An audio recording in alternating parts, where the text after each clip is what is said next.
Bonjour Émilie, c'est la troisième fois qu'on démarre cette interview. Le Wi-Fi a fait des siennes. Je suis très très heureux de te retrouver aujourd'hui dans l'interview. Je suis heureux que tu aies accepté. J'ai l'impression de répéter ce que j'ai répété déjà plein de fois tout à l'heure. On s'est connus en 2019. Tu as été ma coach pendant quelques mois. Ça m'a énormément apporté sur le plan personnel, professionnel, enfin sur plein d'aspects qui sont juste ouf. Et grâce à toi, j'ai eu pas mal de changements dans ma vie. Et du coup, je me suis dit, pourquoi ne pas faire bénéficier de ta lumière, tu vois, à ma communauté, aux personnes qui écouteront l'interview sur YouTube ou dans le podcast. Est-ce que tu peux, pour commencer, te présenter, dire tout ce qui te semblera juste de dire aux personnes qui ne te connaissent pas? Merci Jérémy déjà, et puis comment se présenter après autant d'éloges. Comment je me présenterai? J'ai toujours un peu du mal à me présenter. Je dirais que d'abord, je suis quelqu'un qui chemine et qui est connecté à son être d'abord, qui vit pour expérimenter. Je pense qu'on en reparlera. Et puis de cette expérience d'être jaillit une contribution qui depuis quelques temps maintenant est sous forme d'accompagnement. Avec toi, c'était plutôt du coaching. Maintenant, ça a un petit peu évolué, mais ça reste quand même des accompagnements individuels et collectifs. Donc voilà comment je me présenterai en quelques mots. Trop bien. C'est vrai qu'il y a ce truc, tu vois, moi quand j'étais venu vers toi, il y avait ce côté où t'es entrepreneur, t'es à ton compte, t'as tendance à être beaucoup dans le mental, beaucoup dans les histoires que tu te racontes aussi, tu vois, et parfois tu peux te perdre là-dedans. Parce que tu te perds parce que t'es pas vraiment à l'intérieur de toi. Tu parles beaucoup d'être en son centre, et moi c'est quelque chose qui m'a profondément parlé, parce que souvent en fait t'es dans ta tête, dans la lune, je sais pas comment on peut l'appeler, dans plein de trucs, et sauf qu'en fait tu prends peut-être pas les bonnes décisions comme ça parce qu'elles sont trop éloignées de ce que tu veux vraiment au fond, quoi. Est-ce que c'est quelque chose qui résonne pour toi? Oui, je pense qu'on est dans une société encore très basée sur le masculin, sur le faire, et du coup on a tendance à partir faire avant même de savoir ce qui vibre vraiment à l'intérieur de nous, avant de s'être connecté à cet espace qui est le centre, en fait, qui est vraiment là où se connecte notre essence.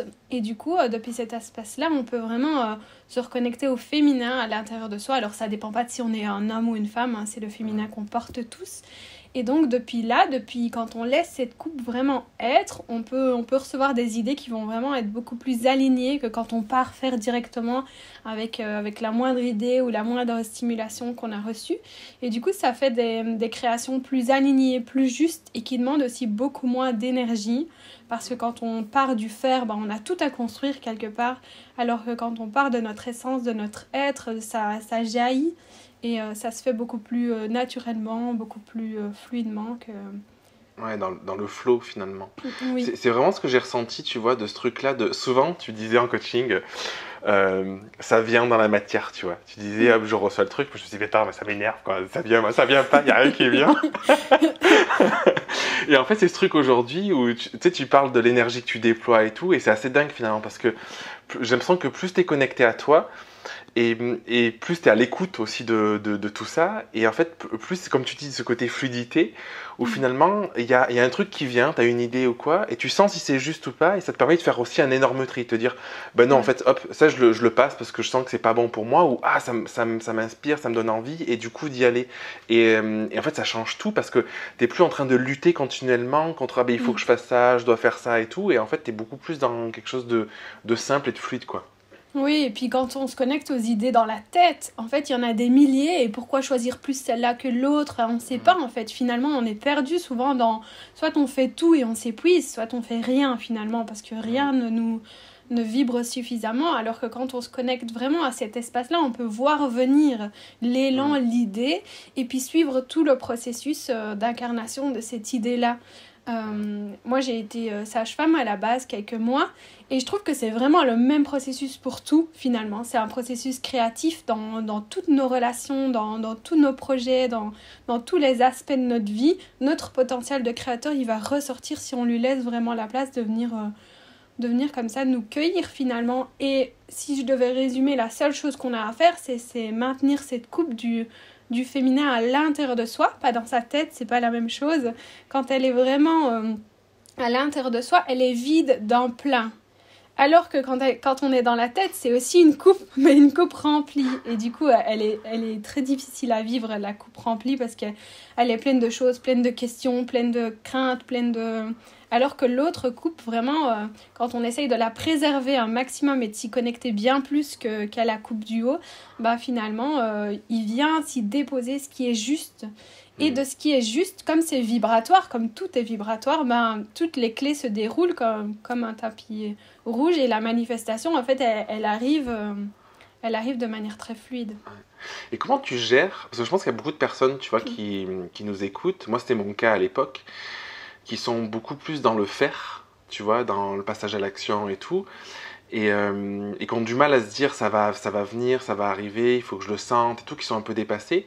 Qu'est-ce que tu pourrais leur conseiller? Est-ce qu'il y a quelque chose que tu pourrais les inviter à faire pour arriver à justement être plus dans ce flow et pas être continuellement dans l'attente ou dans, tu vois, de mettre des actions sur action sur action sur action où tu t'épuises finalement et t'as jamais les résultats que tu veux, quoi.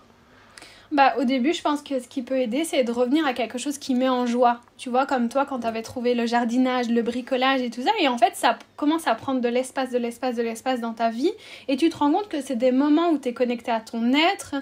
Et donc, ça peut être plus facile que juste tout lâcher et de se dire, ok, je vais essayer d'être et de rien faire. Parce que là, finalement, on fait tout sauf être dans ces moments-là. Et donc, oui, ça peut paraître très abstrait quand on n'y est pas. C'est un peu ça le truc qui peut paraître pervers vu de l'extérieur parce que c'est très abstrait quand on n'y est pas et quand on y est, c'est très simple en fait.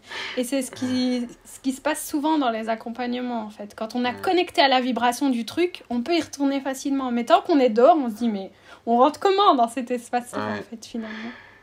Et ça m'évoque une autre question, tu vois, il y a beaucoup de personnes qui vont passer leur temps à courir après des projets en se disant ce sera toujours mieux autrement et tout. Et je pense qu'en réalité, ce truc, c'est juste un éloignement de soi, de qui l'on est, tu vois. Est-ce que tu penses qu'il y a une solution, quelque chose pour arriver à garder le cap et à croire en ce qu'on fait? Je te pose cette question parce que toi, je sais que tu parles souvent de canaliser, c'est-à-dire qu'il y a quelque chose qui vient et tu te dis je vais le mettre dans la matière, tu vois, je vais le mettre en place. Donc c'est ce truc de tu le sens, tu vas le faire et c'est quelque chose qui m'a toujours fasciné parce que ça semble fluide, ça semble facile, tu vois. Et parfois on est dans ce truc où on a beaucoup de projets, on a envie de faire plein de trucs, on voit qu'on s'éparpille et il n'y a pas de résultat. Et toi je trouve la force que tu as, c'est tu sens le truc, tu le crées et tu as un résultat derrière, tu vois. Comment, est-ce que... Qu'est-ce que tu fais? Qu'est-ce que tu fais pas? Bah, c'est compliqué à expliquer parce que pour moi, c'est notre essence, ça, en fait, finalement. Donc, le principe même, c'est d'essayer de ne pas empêcher ce principe qui est naturel d'avoir lieu, finalement. Et donc, de ne pas mettre... Parce que finalement, on est un canal et ça coule à l'intérieur de nous. L'abondance, c'est ce qu'on est, peu importe la forme. Et donc, j'essaye de ne pas contrecarrer, de ne pas contrôler, de laisser le processus être le plus naturel possible, finalement. Et est-ce que c'est compatible avec une vision à plus long terme de ton entreprise? Oui, pour moi, c'est tout à fait compatible. Et pour moi, l'entreprise, elle se vit vraiment au gré de ce qu'on a à vivre comme ça. Et plus on est proche de ça et plus on accepte ça, plus c'est fluide. Par exemple, là, je viens de vivre une période un peu plus de vide parce que j'en avais besoin. Mais déjà, je vois que j'en ai besoin, je vois que c'est juste, je vois que c'est aligné. Et tous les autres aspects de ma vie sont alignés aussi. Et en fait, finalement, quand je comprends que j'avais pas besoin déjà d'accompagner autant de personnes, enfin, j'en accompagne pas beaucoup, mais que d'habitude, ce dernier mois, que j'avais pas besoin de cet argent-là, finalement, bah, ça me ramène au fait que bah, c'était juste, en fait. Parce que je fais un avec l'univers. Alors que si j'entre en lutte contre ça et que je me dis, mais non, ça va pas, et pourquoi ce mois-ci, et qu'est-ce qui se passe, et tout ça, bah en fait, je risque de rester plus longtemps dans cet espace-là, quoi. Mais que de l'avoir accepté et accueilli, ça fait déjà en sorte que c'est en train de remonter, là. Tu le nourris pas, finalement? Oui, c'est ça. J'accepte que c'est comme c'est, finalement. Tu penses que c'est un peu la clé de l'abondance? Oui, je pense que c'est ça. Je pense que c'est de voir que l'abondance, c'est pas que comme on l'a décidé. Parce que le mental, il prend le concept d'abondance et il dit alors, l'abondance, 10 000 euros par mois. Et il veut ça, tu vois. Il comprend pas déjà que l'abondance, c'est dans tous les domaines, que ça peut arriver par plein d'espaces, plein d'endroits différents. Qu'un sac de patates donné par le voisin, c'est aussi abondant qu'un rendez-vous, qu'elle a toute forme différente et que c'est pas forcément de A à B. En tant qu'entrepreneur, quand on vient du salariat ou même pas, on se dit bah moi je suis là et je vais arriver là et maintenant c'est moi le patron donc je vais le faire comme ça en fait finalement. Et on n'accepte pas qu'il y a peut-être quelque chose en passant par D ou en arrivant à Z qui va nous faire beaucoup plus évoluer finalement que ce qu'on avait décidé, quoi. Moi, c'est quelque chose qui m'avait marqué pendant notre coaching, tu vois, c'est que j'avais toujours le sentiment que une fois que j'arrivais à un certain stade d'avancement d'un projet, je me disais, ah là là, c'est ce que j'aurais aimé créer, et finalement ça n'existait plus parce que je commençais à passer à autre chose, tu vois. Et je pense que dans mon cheminement, dans ma tête, c'est parce que du coup, j'étais tellement focus sur quand j'aurai réussi, ce sera comme ça, que je passais à côté de tout. Et c'est le jour où je lâchais, où finalement j'avais le truc que j'aurais espéré dès le début, bah, que c'était plus le moment et que ça faisait plus sens, quoi, tu vois. Oui. Et du coup, aujourd'hui, c'est beaucoup plus fluide parce que tu vois, ce que tu dis, c'est des trucs qui sont tellement basiques finalement, mais hyper importants de te dire. Tu vois, hier on était mercredi, j'ai fait des carrés de potager, j'étais avec Raphaël, il mangeait de la terre et tout. Tu vois, il adore manger de la terre, je sais pas pourquoi. Et c'est juste énorme, tu vois. Et je me dis, c'est juste ouf en fait de vivre ce moment-là, c'est juste ouf d'être ça. Et l'abondance, c'est ça aussi, quoi. C'est être dans un bout de terre avec ton enfant, ton fils ou n'importe qui et juste profiter, quoi. Et je pense que ça, quand on est dans le mental, en tout cas moi à l'époque c'était ça, tu fais abstraction et tu te dis c'est pas important ça, c'est pas ce que je veux, ça sert à rien, quoi. Oui. En fait on sélectionne un type d'abondance et on se dit je vais l'avoir, je veux l'avoir en fait. Mais déjà quand on dit je veux, souvent on expérimente le manque. Et en plus on n'accepte pas toutes les formes d'abondance et je pense que le processus d'abondance il doit s'ouvrir à tous les pans de l'abondance sous toutes ses formes finalement.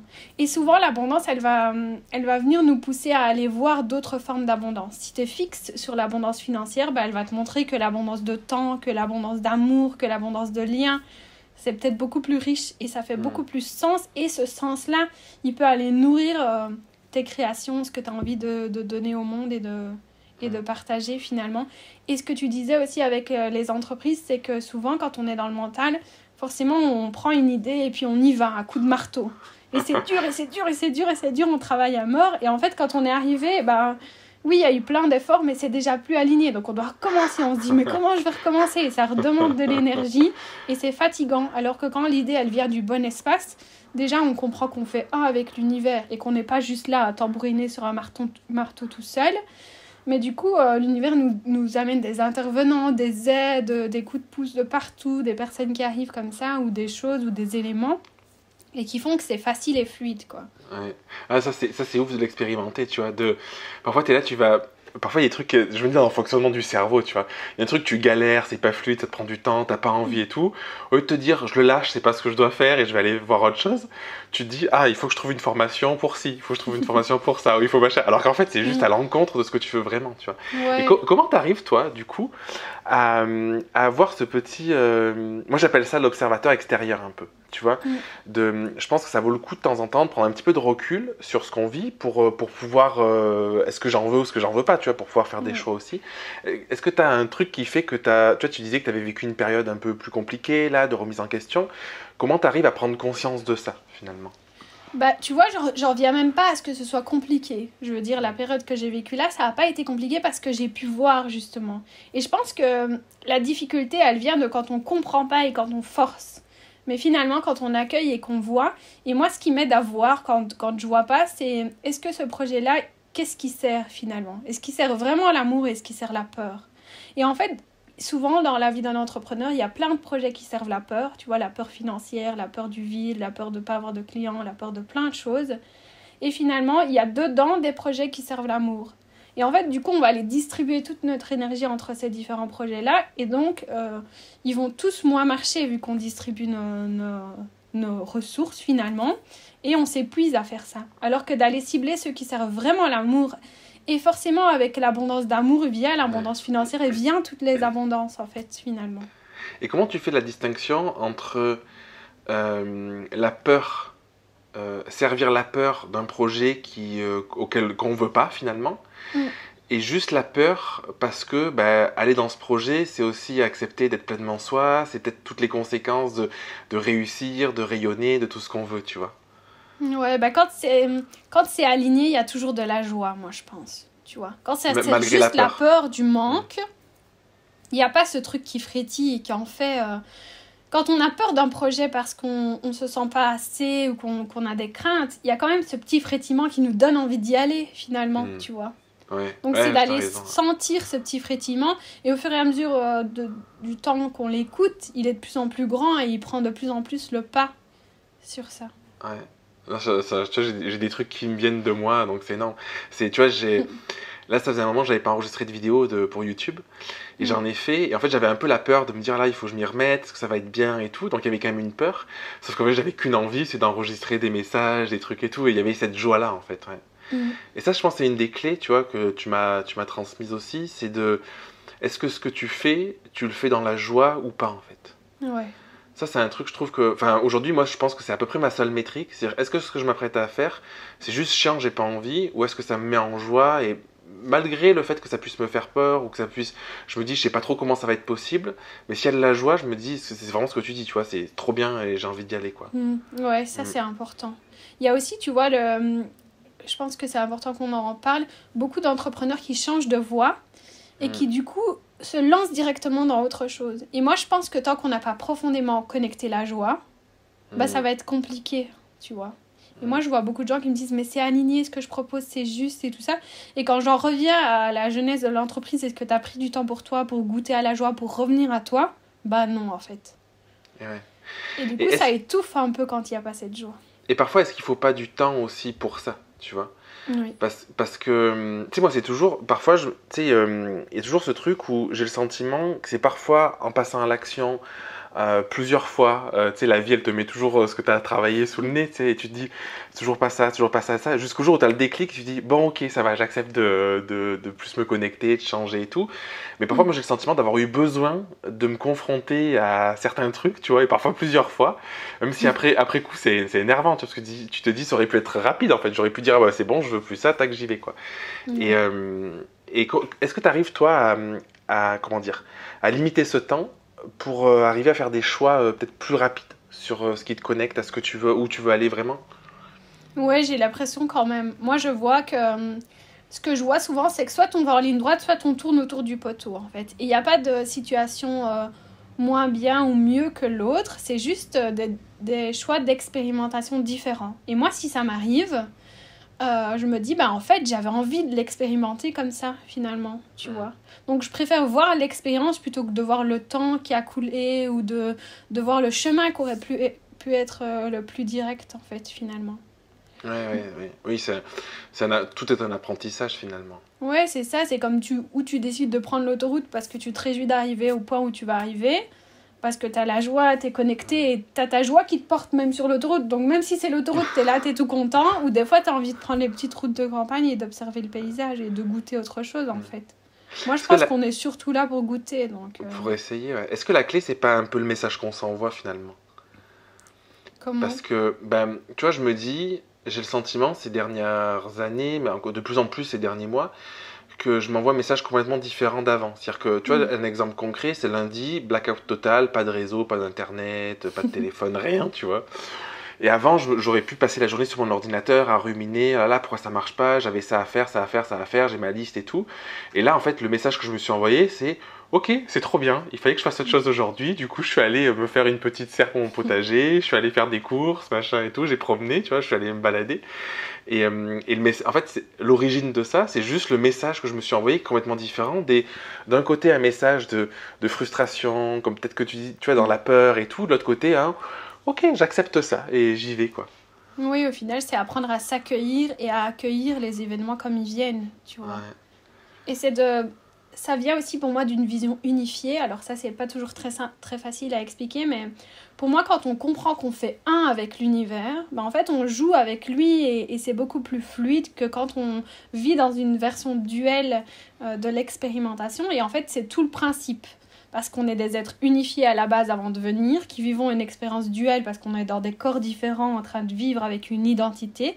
Mais le but, c'est de ramener de l'unification à tout ça. Et en fait, tout ce dont on a parlé, c'est de vivre de plus en plus unifié, de faire de plus en plus un finalement avec l'univers et donc de pouvoir être encore plus dans la foi, dans la confiance, dans l'échange, alors que dans l'autre vision, on croit que c'est nous contre le reste du monde, donc on est dans de la lutte constante, on est dans quelque chose de difficile et c'est vrai que c'est difficile de faire confiance, de lâcher prise dans cette vie-là, finalement, dans cette version de la vie-là. Donc je pense que ce qui peut aider aussi, c'est de se dire, ok, est-ce que je fais une expérience duelle ou est-ce que je suis plutôt dans une expérience unifiée?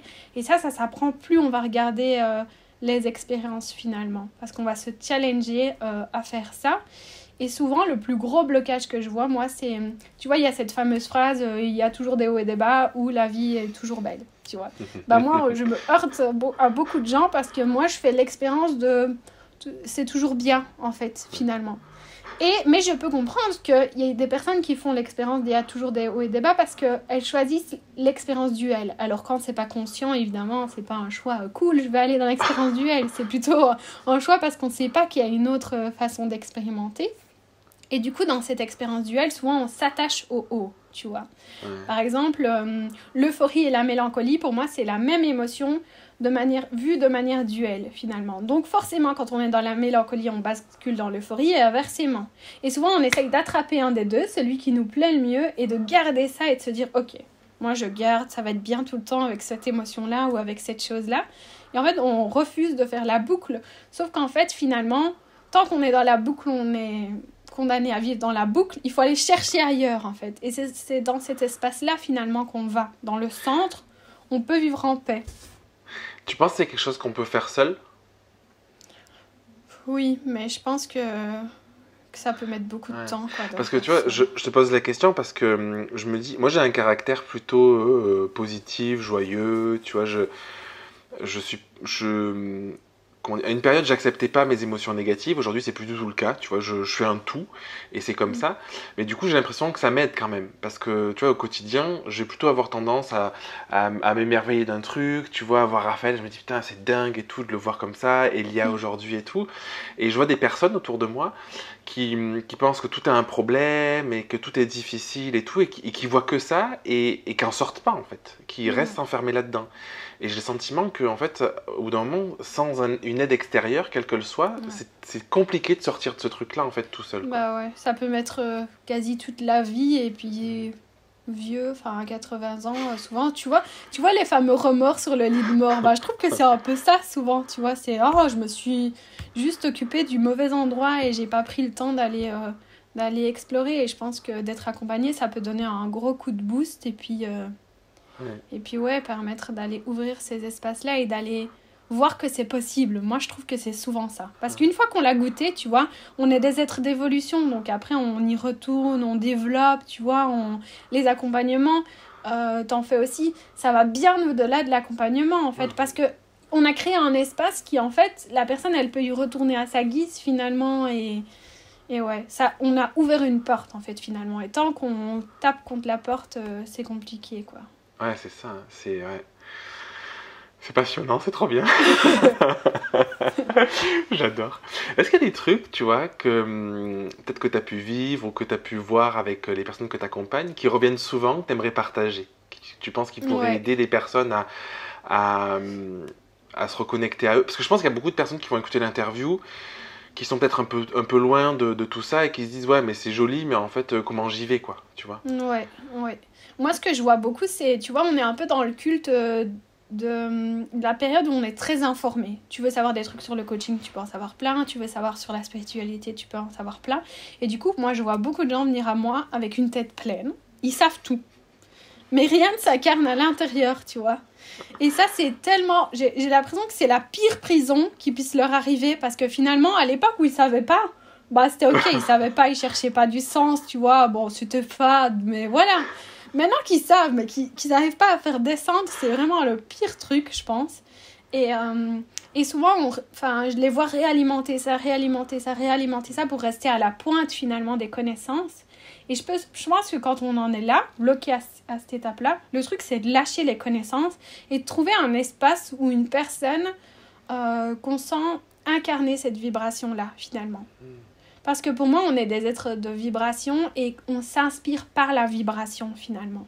Et donc ce que quelqu'un incarne à son contact, on va finalement comme le télécharger subtilement et pouvoir l'incarner et le goûter en fait. Et moi, je me rends compte que le plus important dans mes accompagnements, c'est pas ce qu'on se dit, c'est pas les conversations et tout ça, c'est goûter à cette vibration-là. Ça fait vraiment descendre le truc. Et après, on peut y retourner beaucoup plus facilement par soi-même, quoi.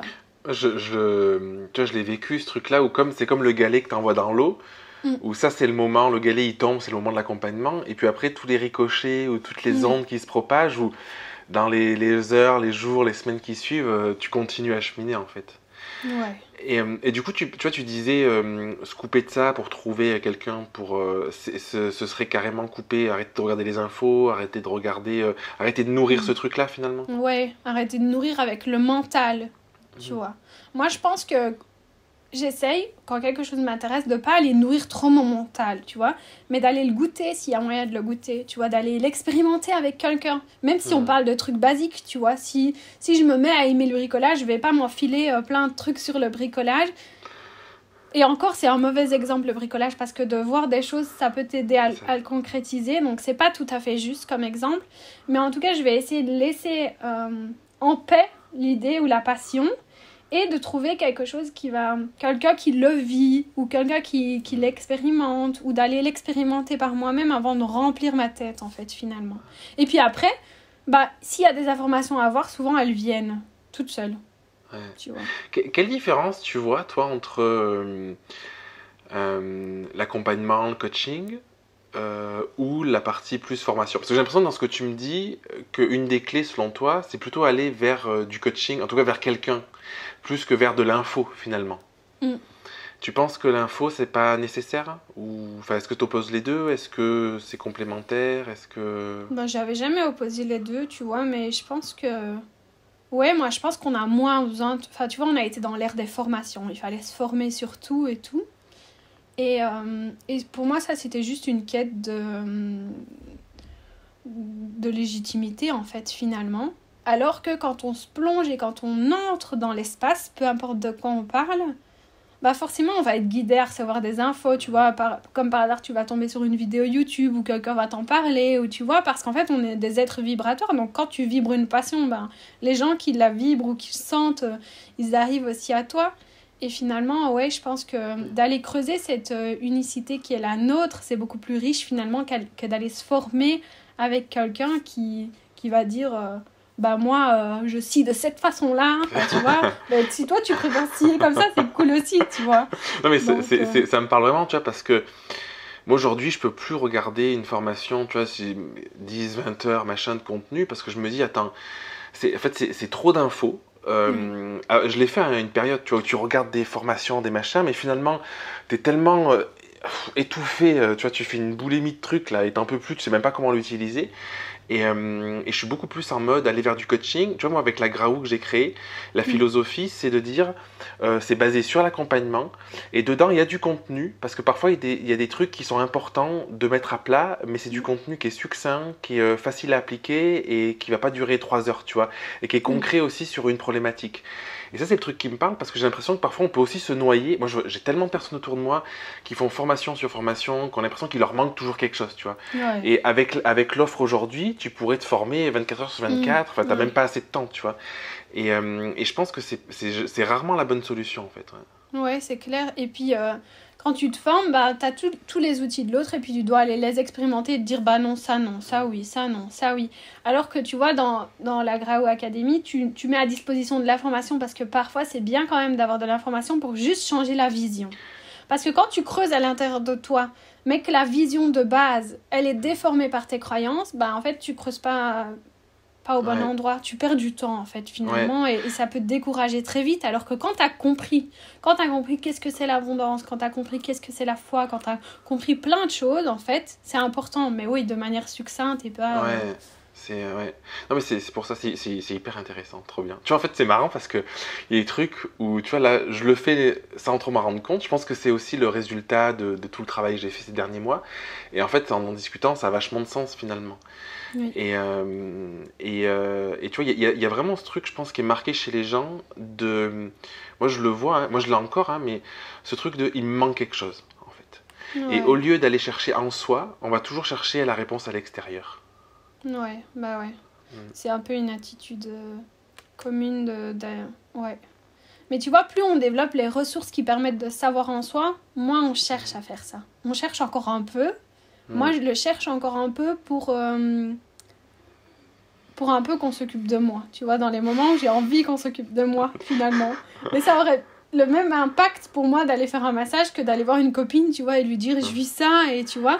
Et ce qui est trop drôle, c'est que on me laisse pas toujours faire ça, par exemple, tu vois. Si je vis un truc et que je sais pas, je le comprends pas à ce moment-là, tu vois, eh ben, je vais aller chercher une copine qui, je sais, peut le comprendre et elle va se retrouver dans l'incapacité de me répondre. Ça veut dire que son téléphone, elle va le perdre ou elle va pas pouvoir répondre ou elle aura pas de wifi jusqu'à ce que j'aie l'info. Au moment où je l'ai, elle me répond. Et je lui dis, mais ça a encore refait ça. Ça a attendu le moment où j'ai Quand t'en as plus l'info. besoin, quoi. Oui, en fait, comme si on me disait, bah, va chercher en toi, tu peux le savoir, en fait. Ouais, Et laisse le temps que ça vienne aussi par toi. Tu ouais, vois. c'est énorme. Est-ce que tu pourrais nous parler un petit peu de ta vision de l'ego? Ah oui. Parce que c'est quelque chose, on entend beaucoup de choses, tu vois. Des personnes qui disent, bah, c'est important l'ego, parce que c'est aussi. Moi, je sais plus qui c'est qui m'avait parlé ça, qui me disait l'ego c'est important parce que c'est aussi le cap, malgré tout, tu vois. Des personnes qui vont te dire, bah, l'ego, il faut essayer de l'éliminer le plus possible. Comment tu vois ça? Comment tu le Ouais, moi je perçois? vois pas l'ego comme un cap, mais je vois plutôt comme un compagnon, tu vois. Ok. Je pense que c'est l'essence qui a besoin de garder le contrôle, le volant, mais l'ego il doit quand même être là comme passager parce qu'il nous aide dans la matière, il fait partie de l'expérience. Ça veut dire que si on essaye de se défaire de l'ego, on fait plus du tout l'expérience. Moi c'est quelque chose que j'ai essayé de faire, mais du coup tu vis au-dessus de l'expérience de la matière et c'est pas ok en fait de faire ça. Parce qu'alors tu viens pas sur Terre si tu veux faire ça quoi. Donc le truc c'est de vivre avec et au début c'est quand même un sacré travail d'aller enlever les croyances et d'aller c'est pour ça que ça aide aussi d'être accompagné dans ces moments-là, d'aller nettoyer un peu toutes les couches finalement de manteau qu'on a mis pour qu'il soit le plus sobre possible et quand il est sobre ben, c'est important de l'inclure tu vois. Moi il y a des moments où je m'observe dans des moments d'ego tu vois et où je sais que j'ai à les vivre mais que ça fera rire peut-être la Émilie dans 5 ans, tu vois, d'avoir vécu les choses comme ça ou de les avoir dit comme ça, mais que c'est ok et que je refuse vraiment l'incarnation si je le vis pas à ce moment-là, quoi. Donc pour moi, c'est important, c'est ce qui nous permet, tu vois, d'être là, de communiquer en tant que personne avec une expérience. Finalement, si on n'avait pas d'ego, bah, on serait juste là en train de flotter parce qu'on est la même chose et qu'on est un seul, finalement. Donc il est vraiment aussi important, mais oui, pour moi, il y a 2 phases, tu vois, il y a la phase de déconstruction et puis la phase où il est là et on le prend avec et voilà, on lui dit ok, qu'est-ce que tu as à dire, ok, et on considère ce qu'il a à dire sans pour autant qu'il nous fasse changer de trajectoire, tu vois. Moi, je dis souvent au début, ce qui est bien de faire avec son ego, c'est de le considérer comme un enfant, parce que c'est un peu ça, il y a plein de choses qu'il ne peut pas comprendre, et de s'en occuper. Tu as un enfant turbulent dans ta classe quand tu es institutrice, moi j'ai 2 sœurs institutrices, elles ne les mettent pas dehors parce qu'ils vont aller faire plein de bêtises, elles le mettent au premier banc, elles lui demandent ce qu'il a, qu'est-ce qu'il veut, pourquoi il a besoin d'attention, tu vois, et comme ça le calme. Et puis il y a un autre aspect après, c'est quand l'ego est plus ou moins rééquilibré, parce que ce qu'on voit souvent, tu vois, c'est des égos un peu soumis, tu vois, de Ouais. dévalorisation et tout ça. Pour moi, c'est autant de l'ego, ça, que le narcissisme et la survalorisation, tu vois. Dans les 2 cas, pour moi, c'est une Ouais. forme d'ego pathologique. Et donc, on se retrouve au centre, mais après, le risque, c'est de monter dans l'autre forme d'ego et de se dire, ok, bah, je suis arrivée, je suis le roi du monde, tout va bien. Et ça, c'est à surveiller tout au long du trajet parce que jusqu'à l'illumination, et je pense que sur Terre, on en est encore bien loin, on risque en fait de se dire, bah ok, tu vois, Ouais, je c'est suis l'un trop ou l'autre. génial, et puis... Ouais. donc, ouais. Quelle part, tu parles beaucoup de. Tu vois, moi, ce que j'ai apprécié chez toi, c'est pour ça que je suis venu en coaching, c'est il y a un côté très spirituel, un côté très connexion à soi, incarnation, tout ça. Et en même temps, quelque chose de très concret, très réel, tu vois. Tu parles beaucoup, j'ai dit tout à l'heure, d'être dans la matière. Et je trouve que c'est cette, j'allais dire dualité, c'est même pas une dualité, c'est cette complémentarité qui est hyper importante parce que j'ai le sentiment que si t'es pas dans la matière, en fait, il se passe rien, comme tu disais, t'es en train de planer et tout, et puis t'as même pas besoin d'être là, quoi. Euh, est-ce que t'as fait quelque chose en particulier? Je parle beaucoup de faire, tu vois, parce que, est-ce que, qu'est-ce que t'as fait quelque chose en particulier pour arriver à trouver un équilibre entre les deux? Est-ce que ça se fait naturellement? Est-ce que c'est juste le fait d'avoir conscience que les deux sont importants, que tu te dis, euh, j'ai des projets et je te pose la question parce que je trouve que c'est facile de se perdre dans sa tête, tu vois. Surtout dans le côté spirituel, on a tendance à partir et tout et plus être là, tu vois. Et je pense à des personnes qui vont écouter l'interview, qui vont se reconnaître dans ce truc de tout le temps dans sa tête et tout, alors qu'en fait, ce qui va parfois les nourrir et ce qui leur permet d'avancer, c'est d'avoir un projet concret qu'ils peuvent mener finalement. Mm. Oui, oui. Bah moi je pense qu'on a toujours une tendance, tu vois, à être plus dans la matière ou à être plus dans le subtil. J'ai remarqué qu'on avait tous plutôt un des deux, une facilité plus profonde avec un des deux et une difficulté plus profonde avec l'autre. Pour moi, ça vient du fait que notre âme, elle a exploré plein de choses et en fonction de ce qu'elle a exploré, elle a des facilités dans un domaine ou dans un autre, tu vois. Ouais. Bon, moi, j'ai plutôt des difficultés avec la matière. C'est un truc que je dois surveiller, de rester dans la matière, tu vois, parce que je me sens nourrie complètement par la sphère spirituelle et par les connexions que je peux avoir. Donc, il pourrait y avoir à quoi ça sert de vivre ça, tu vois. Et Ouais. moi, je pense que finalement, c'est dans la simplicité qu'on peut reconnecter et essayer de trouver au mieux l'équilibre entre les deux, tu vois. La simplicité C'est-à-dire, de pouvoir voir chaque petit moment de la vie dans les deux aspects simultanément, tu vois. Non seulement dans la matière, dans les liens que ça crée, mais aussi dans toute l'expérience subtile que ça nous fait vivre, finalement. Reconnecter, tu vois, à tous ces facteurs multidimensionnels-là, ça nous permet d'être au plus proche du quotidien, mais tout en incarnant notre essence d'être spirituel, parce que pour moi, on peut plus faire ça, tu vois. On a beaucoup séparé ces dernières années, mais là, on a besoin de vraiment reconnecter les deux, tu vois. Et c'est difficile de décrire ça de soi-même. Je trouve que c'est toujours plus difficile parce qu'on le vit depuis l'intérieur, tu vois. Et comment l'expliquer à quelqu'un qui regarde depuis l'extérieur? Mais je trouve que c'est vraiment ça l'essence. Pour moi, c'est pas parce qu'on est connecté à plein de choses, tu vois, que les choses sont... Enfin, tu vois, si je prends l'exemple du ressenti qu'ont souvent les personnes quand elles me rencontrent en vrai, après peut-être m'avoir vu sur les réseaux sociaux, c'est que c'est simple en fait. C'est qu'il n'y a pas de, tu vois, de tralala, il n'y a rien autour de cette spiritualité parce qu'elle est à l'intérieur, tu vois, finalement. Et elle est là, mais elle ne me bloque pas dans la vie quotidienne. Au contraire, tu vois, elle me permet de voir avec plus de profondeur la matière et donc de mieux la vivre.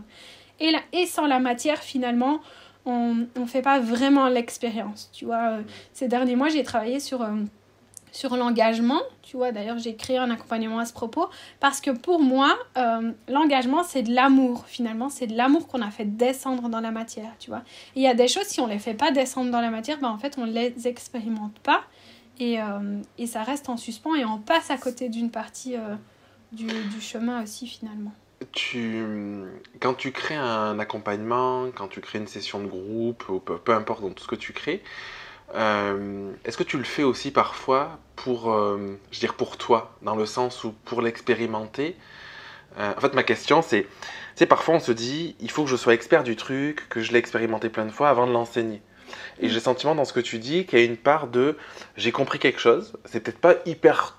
Tout n'est pas hyper clair, mais du coup, tu vas créer l'accompagnement, en l'occurrence, pour aller encore plus approfondir ça avec d'autres personnes, quoi. C'est comme ça que tu fonctionnes ou...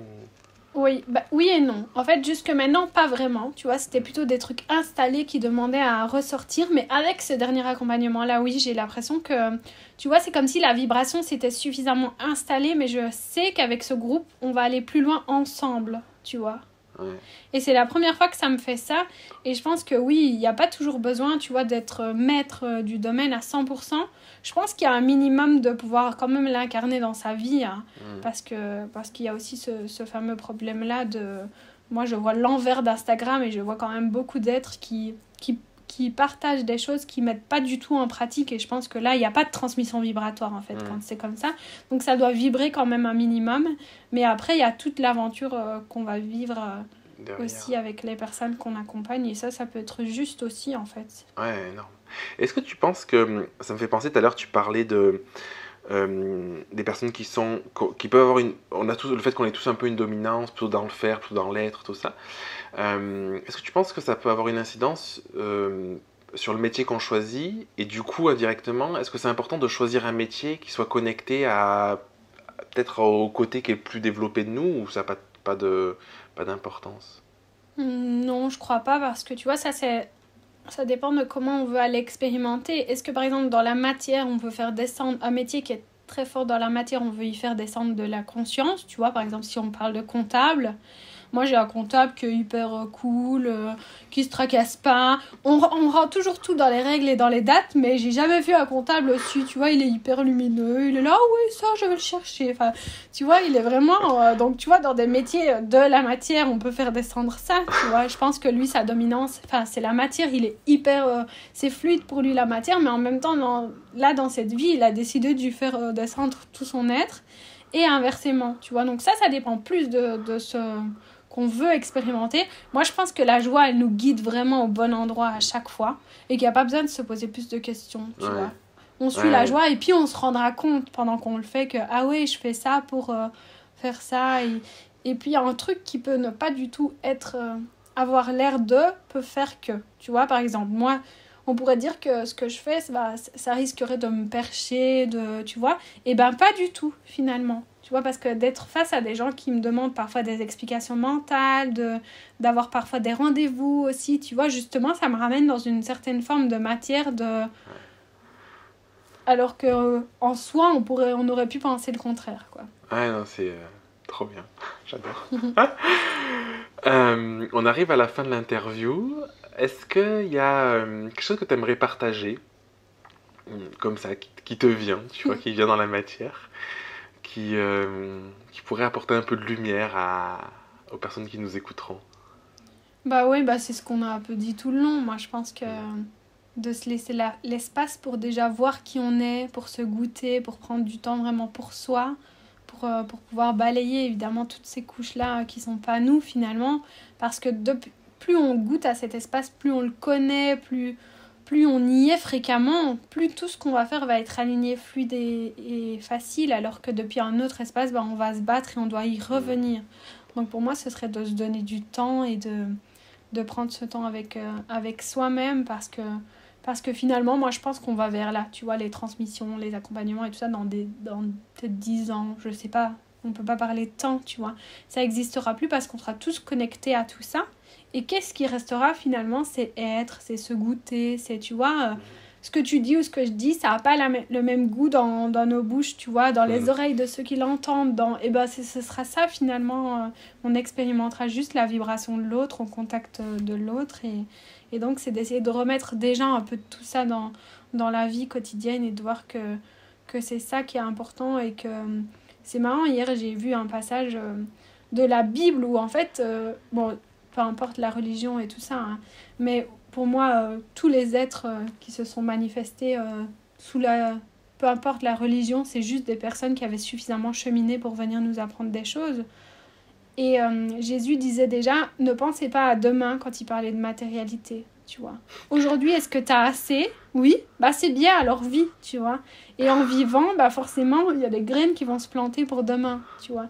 Et je pense qu'on vit beaucoup dans demain, après-demain, dans 10 ans, à la retraite, tu vois, et d'essayer de se remettre vraiment à vivre ce présent-là, peu importe ce qu'il comporte.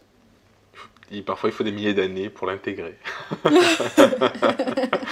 On le sait en fait, c'est ça qui est fou, c'est quand je dis on le sait, tu vois, on l'a en nous, et il y a sûrement des milliers d'années, ou même plus longtemps que ça, c'est déjà des trucs qui étaient...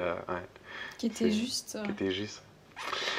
Les personnes qui aimeraient te découvrir, qui aimeraient en savoir plus sur tes accompagnements, qui aimeraient te suivre, ils peuvent aller où? Ils peuvent aller sur Instagram, parce que je n'ai que cette plateforme-là quasi. Donc mon compte Instagram, c'est Émilie Maldorez avec 2 Z. Voilà. Sinon, moi, j'ai que Instagram, j'ai pas de site internet. J'ai pris le parti de pas en faire pour le moment et ça marche bien comme ça, voilà. Et puis voilà, elles peuvent m'écrire, m'envoyer des vocaux. Moi, j'aime bien échanger, même en dehors de tout accompagnement. C'est vraiment ce lien-là qui me passionne. Ouais, c'est passionnant. Trop bien. Merci, Émilie, pour ton temps. Merci d'avoir partagé tout ce que tu as partagé, qui était hyper riche. J'ai rien d'autre à dire. Merci du fond du cœur. C'était trop bien et puis c'était cool de te retrouver et puis je trouve que tu fais ça avec brio donc voilà, je me suis sentie embarquée vers ce qui était juste donc c'est cool. Trop bien. Je t'embrasse. Bisous à tous. Bisous. Merci d'avoir écouté l'épisode jusqu'au bout. Si tu veux participer à l'émission et me poser une question, je t'invite à te rendre sur www.jeremyguillaume.fr/podcast et à remplir le formulaire prévu à cet effet. Je te donne quant à moi rendez-vous mardi prochain pour un nouvel épisode. Et en attendant, si ce n'est pas déjà fait, je t'invite à t'abonner et à laisser un avis sur Google Podcast ou Apple Podcast. Et si tu penses que cet épisode peut aider une personne de ton entourage, je t'invite à lui partager afin de l'aider à avancer. Je t'embrasse.